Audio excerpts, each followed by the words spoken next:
So, a fresh new week has arrived, and here on this channel, that means one thing and one thing only. Every week I post an episode of this series we do called Your Take Not Mine, where I turn to you, the viewers, to give me your hottest NBA takes of the week, based on what's going on at the time, and I then choose my favorite submissions and discuss them in a video. The first round of the NBA playoffs are starting to wrap up, with so much incredible action and shocking performances happening every night, so we definitely have plenty to discuss. In order to submit your takes, I make a community post either on the day of or the day before the video, similar to the one that you see on your screen right now, so if you want to be featured in a future episode, be sure to stay on the lookout for that. Plus, channel members get their submissions for this series included in the video guaranteed, so consider that as an option as well. Before we start though, it turns out a good amount of you watching right now aren't even subscribed to the channel, so if you enjoy the content, consider hitting the subscribe button, as not only does it help out a ton, but I'd also very much appreciate it. Now with that being said, let's begin.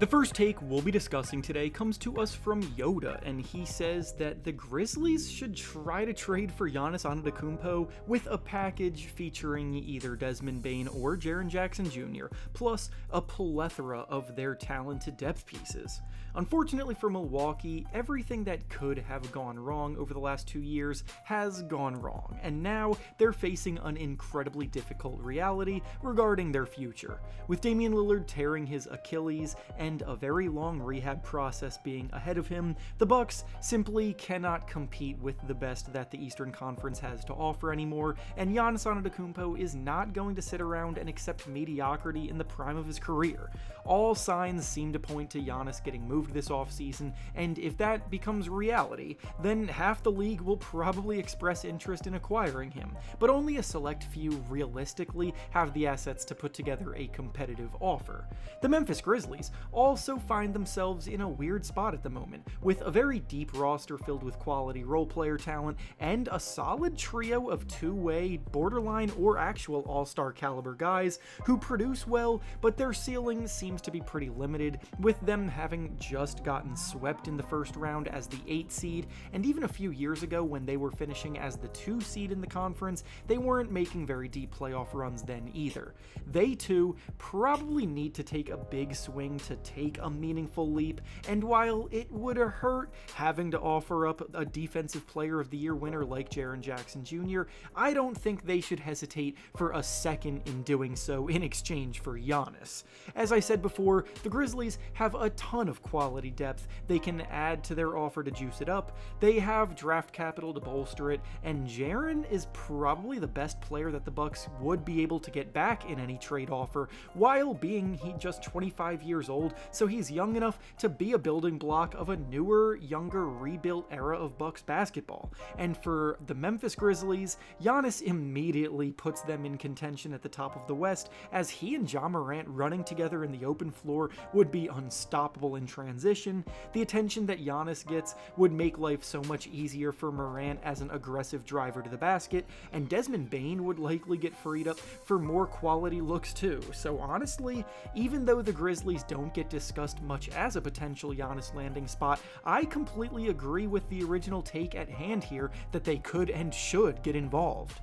The next take we'll be discussing today comes to us from Superbad, and he says that the Miami Heat should not go star hunting this offseason and instead should focus on offloading most of their core contributors like Tyler Hero, Bam Adebayo, and Andrew Wiggins in order to rebuild. The Heat became the first 10 seed in NBA history to make the playoffs out of the play-in tournament, but their playoff lives didn't last much longer as they got absolutely annihilated by the Cavaliers in the first round, getting swept while also facing the biggest point deficit in the first round in a sweep in playoff history. After trading away Jimmy Butler at the trade deadline, they are now nowhere close to contending for anything remotely meaningful, and the issue is that their payroll is already maxed out at the salary cap, so their options for improvement are severely limited. The core of Miami Heat culture has always been about reloading under Pat Riley, with the team rarely ever intentionally tanking or rebuilding,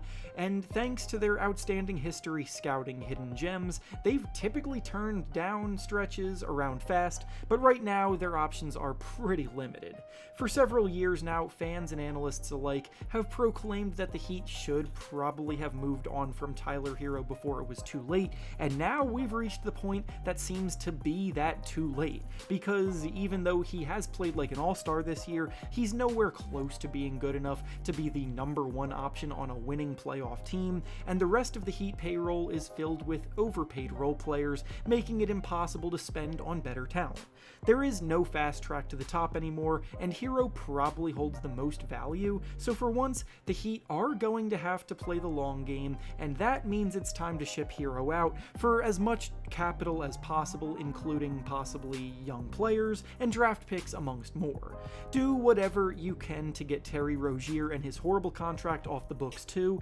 and move Andrew Wiggins for similar reasons, with him at least being an NBA champion and intriguing secondary option that teams would actually want to trade for. I will say, I don't necessarily think Bam Adebayo has to be included in this because his skill set is always going to be more suited for a secondary role offensively anyway, and his dominant defensive prowess can be the foundation of the rebuild once the money clears up, because the team still owns all of its draft picks moving forward, and with the way that they draft and how the draft tends to go once you're in the lottery, 1 or 2 tanking years can sometimes land you a home run of a prospect, getting you right back on track.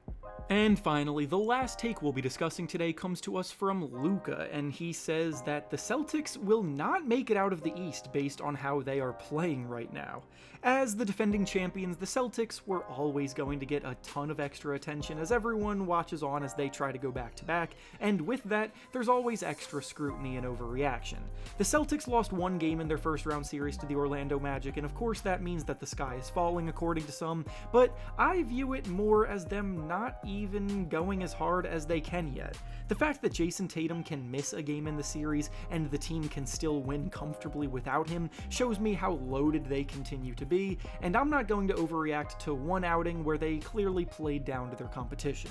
The Magic are a very physical, pesky, and annoying defensive team that have outstanding defenders throughout their lineup, so this was never going to be a cakewalk of a first-round series, and in the long run it's probably better for the Celtics to be tested like this early to get them ready for what's to come. The Magic's offense may be pretty bad at this point, with them statistically being ranked as the worst offensive team to make the playoffs, so outscoring them was never going to be that difficult, but facing a defense as good as the Magic's this early gets them locked in for the get-go. If you can score on the Magic, you can score on anyone. The Celtics have about 5 guys who can put up 30 points on any given night. They're not even at full strength right now with Drew Holiday out, and they have more firepower than anyone else, so until they actually get eliminated, I'm viewing them as the favorites because they've earned the right to claim that title. And with that being said, that's all I have for you today. Make sure to like the video, subscribe to the channel, and comment down below what you think about the takes discussed. Thanks for watching, and I'll see you all next time.